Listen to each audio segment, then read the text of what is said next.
आज Bharat water security पर अभूतपूर्व काम कर रहा है, अभूतपूर्व निवेश भी कर रहा है। हमारी संवैधानिक व्यवस्था में पानी का विषय राज्यों के नियंत्रण में आता है। जल संरक्षण के लिए राज्यों के प्रयास देश के सामूहिक लक्ष्यों को प्राप्त करने में बहुत सहायक होंगे। ऐसे में वाटर विजन एट 2047 अगले 25 वर्षों की अमृत यात्रा का एक महत्वपूर्ण आयाम है।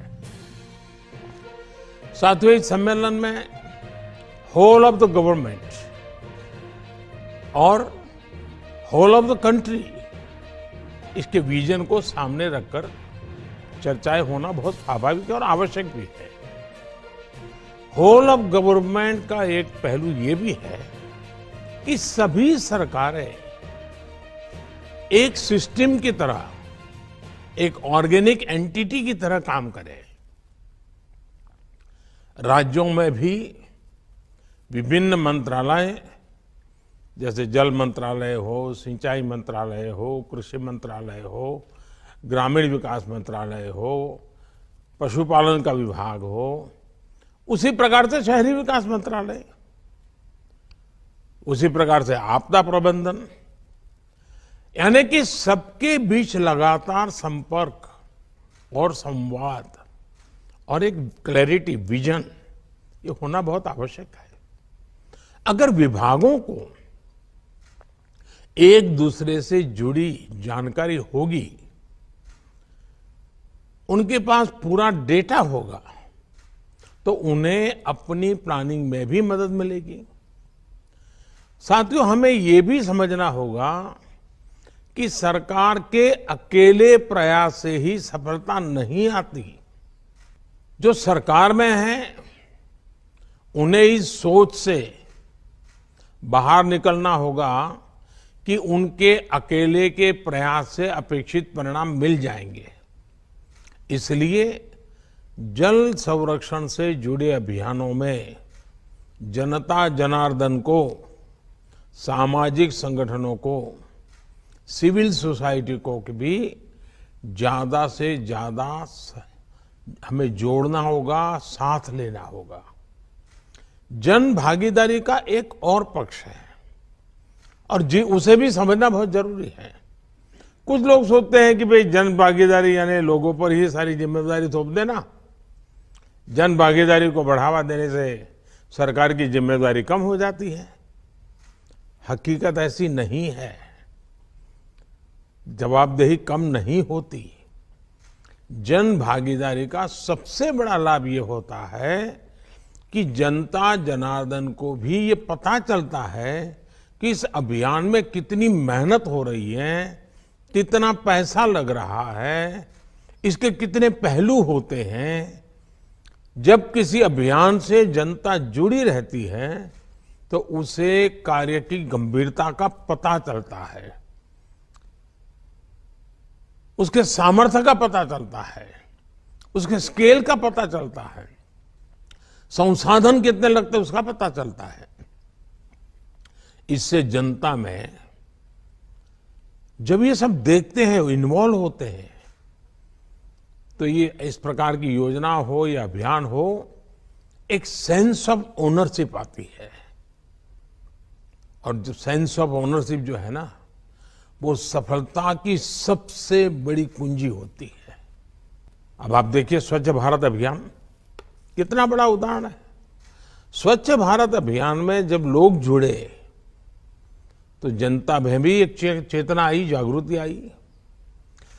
गंदगी दूर करने के लिए जो संसाधन जुटाने थे, जो विभिन्न वाटर ट्रीटमेंट प्लांट बनवाने थे, शौचालय बनवाने थे, ऐसे अनेक कार्य सरकार के द्वारा हुए। लेकिन इस अभियान की सफलता तब सुनिश्चित हुई जब जनता में, प्रत्येक नागरिक में सोच आई कि गंदगी नहीं करनी है, गंदगी नहीं होनी चाहिए। गंदगी के प्रति एक नफरत का भाव नागरिकों में आने लगा। अब जनभागीदारी की यही सोच हमें जल संरक्षण के लिए जनता के मन में जगानी है। इसके लिए जनता को हम जितना ज्यादा जागरूक करेंगे उतना ही प्रभाव पैदा होगा। जैसे हम जल जागरूकता महोत्सवों का आयोजन कर सकते हैं, स्थानीय स्तर पर होने वाले मेलों में पानी को लेकर जागरूकता संबंधी कई आयोजन जोड़ सकते हैं। विशेषकर नई पीढ़ी इस विषय के प्रति जागरूक हो, इसके लिए हमें पाठ्यक्रम से लेकर स्कूलों में एक्टिविटीज तक इनोवेटिव तरीके सोचने होंगे। आप जानते हैं कि देश हर जिले में 75 अमृत सरोवर बना रहा है। आपने भी अपने राज्य में इसमें काफी कुछ काम किया है। इतने कम समय में 25,000 अमृत सरोवर बन भी चुके हैं। जल संरक्षण की दिशा में पूरे विश्व में अपनी तरह का ये अनोखा अभियान है और ये जन भागीदारी इसमें जुड़ी है। लोग इनिशिएटिव ले रहे हैं, लोग इसमें आगे आ रहे हैं। इनका संरक्षण हो, लोग इनसे जुड़े, हमें इस दिशा में निरंतर प्रयास बढ़ाने होंगे। साथियों, हमें पॉलिसी लेवल पर भी पानी से जुड़ी परेशानियों के समाधान के लिए सरकारी नीतियां और ब्यूरोक्रेटिक प्रक्रियाओं से बाहर आना होगा। हमें प्रॉब्लम्स को पहचानने और उसके सॉल्यूशन को खोजने के लिए टेक्नोलॉजी को, इंडस्ट्री को और खासकर स्टार्टअप्स को साथ जोड़ना होगा। जियो सेंसिंग और जियो मैपिंग जैसी टेक्निकों से हमें इस दिशा में काफी मदद मिल सकती है। साथियों, हर घर तक पानी पहुंचाने के लिए जल जीवन मिशन आपके राज्य का एक बड़ा डेवलपमेंट पैरामीटर हुआ है। कई राज्यों ने इसमें अच्छा काम किया है। कई राज्य इस दिशा में आगे बढ़ रहे हैं। अब हमें यह सुनिश्चित करना है कि एक बार ये व्यवस्था बन गई तो आगे उनकी देखरेख भी उतने ही अच्छे ढंग से चलती है। ग्राम पंचायतें जल जीवन मिशन का नेतृत्व करें और काम पूरा होने के बाद ये सर्टिफाई भी करें कि पर्याप्त और स्वच्छ पानी उपलब्ध हो गया है। हर ग्राम पंचायत मासिक या त्रैमासिक रिपोर्ट भी ऑनलाइन सबमिट कर सकती है कि उसके गांव में कितने घरों में नल से जल आ रहा है। पानी की गुणवत्ता सुनिश्चित करने के लिए समय समय पर वाटर टेस्टिंग की प्रणाली भी विकसित की जानी चाहिए। साथियों, हम सभी जानते हैं कि इंडस्ट्री और खेती दो ऐसे सेक्टर्स हैं जिसमें स्वाभाविक रूप से पानी की आवश्यकता बहुत रहती है। हमें इन दोनों ही सेक्टर से जुड़े लोगों से विशेष अभियान चलाकर उन्हें वाटर सिक्योरिटी के प्रति जागरूक करना चाहिए। पानी की उपलब्धता के आधार पर ही क्रॉप डाइवर्सिफिकेशन हो, प्राकृतिक खेती हो, नेचुरल फार्मिंग खेती को बढ़ावा दिया जाए। कई जगह ऐसा देखने में आया है कि जहां प्राकृतिक खेती होती है, नेचुरल फार्मिंग की जा रही है, वहां जल संरक्षण के भी सकारात्मक प्रभाव दिखाई दिया है। साथियों, प्रधानमंत्री कृषि सिंचाई योजना के तहत सभी राज्यों में तेजी से काम हो रहा है। इसके अंतर्गत पर ड्रॉप मोर क्रॉप अभियान की शुरुआत की गई थी। इस स्कीम के तहत देश में अब तक 70 लाख हेक्टेयर से ज्यादा जमीन माइक्रो इरिगेशन के दायरे में लाई जा चुकी है। सभी राज्यों को माइक्रो इरिगेशन को लगातार बढ़ावा देना चाहिए। ये जल संरक्षण के लिए बहुत आवश्यक योजना है। अब डायरेक्ट कैनाल की जगह पाइपलाइन आधारित नई योजनाएं लाई जा रही है। इसको और भी आगे ले जाने की जरूरत है। साथियों, जल संरक्षण के लिए केंद्र ने अटल भूजल संरक्षण योजना की शुरुआत की है।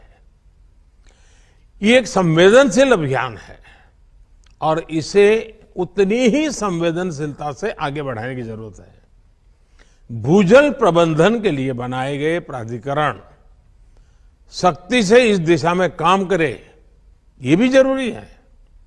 भूजल रिचार्ज के लिए सभी जिलों में बड़े पैमाने पर वाटर शेड का काम होना जरूरी है। और मैं तो चाहूंगा कि मनरेगा में सबसे अधिक काम पानी के लिए करना चाहिए। पहाड़ी क्षेत्रों में स्प्रिंग शेड को पुनर्जीवित करने का कार्यक्रम शुरू किया गया है। इस पर तेजी से काम करना होगा। जल संरक्षण के लिए आपके राज्य में वन क्षेत्रों को बढ़ाना वो भी उतना ही जरूरी है। इसके लिए पर्यावरण मंत्रालय और जल मंत्रालय साथ मिलकर काम करें। लगातार पानी पहुंचाने के लिए जरूरी है कि पानी के सभी स्थानीय स्रोतों के संरक्षण पर भी ध्यान दिया जाए। ग्राम पंचायतें अपने लिए अगले 5 साल का एक्शन प्लान भी बनाएं। पानी को केंद्र में रख करके बनाएं, जिसमें पानी सप्लाई से लेकर स्वच्छता और वेस्ट मैनेजमेंट तक का रोड मैप हो। किस गांव में कितना पानी आवश्यक है और उसके लिए क्या काम हो सकता है, इसके आधार पर कुछ राज्यों में पंचायत स्तर पर वाटर बजट तैयार किया गया है। इसे भी दूसरे राज्यों द्वारा अपनाया जा सकता है। हाल के वर्षों में हमने देखा है कि कैच द रेन अभियान उसने एक आकर्षण तो पैदा किया है, लेकिन सफलता के लिए अभी बहुत कुछ करना जरूरी है। बहुत आवश्यक है कि इस तरह के अभियान राज्य सरकार की रोजमर्रा की गतिविधि का एक सहज स्वभाव बन जाना चाहिए। राज्य सरकार के सालाना अभियान का वो अनिवार्य हिस्सा हो जाना चाहिए। और इस तरह के अभियान के लिए बारिश का इंतजार करने के बजाय बारिश से पहले ही सारी प्लानिंग करना बहुत जरूरी है। साथियों, इस बजट में सरकार ने सर्कुलर इकोनॉमी पर बहुत जोर दिया है। जल संरक्षण के क्षेत्र में भी सर्कुलर इकोनॉमी की बड़ी भूमिका है। जब ट्रीटेड वाटर को रीयूज किया जाता है, फ्रेश वाटर को कंजर्व किया जाता है, तो उससे पूरे इकोसिस्टम को बहुत लाभ होता है। इसलिए पानी का ट्रीटमेंट, पानी की रिसाइकलिंग आवश्यक है। राज्यों द्वारा विभिन्न कार्यों में ट्रीटेड वाटर का इस्तेमाल बढ़ाने की योजना और उसमें वेस्ट में से बेस्ट इनकम भी होती है। आपको लोकल नीड्स की मैपिंग करनी होगी, उस हिसाब से योजनाएं बनानी होगी। हमें एक और बात ध्यान रखनी है, हमारी नदियां, हमारी वाटर बॉडीज पूरे वाटर इकोसिस्टम का सबसे अहम हिस्सा होते हैं। हमारी कोई भी नदी या वाटर बॉडी बाहरी कारकों से प्रदूषित न हो, इसके लिए हमें हर राज्य में वेस्ट मैनेजमेंट और सीवेज ट्रीटमेंट का नेटवर्क बनाना होगा। ट्रीटेड वाटर का दोबारा इस्तेमाल हो, इसके लिए भी हमें प्रभावी व्यवस्था पर ध्यान देना होगा। नमामि गंगे मिशन को टेम्पलेट बनाकर बाकी राज्य भी अपने यहां नदियों के संरक्षण और पुनर्जीवन के लिए ऐसे ही अभियान शुरू कर सकते हैं।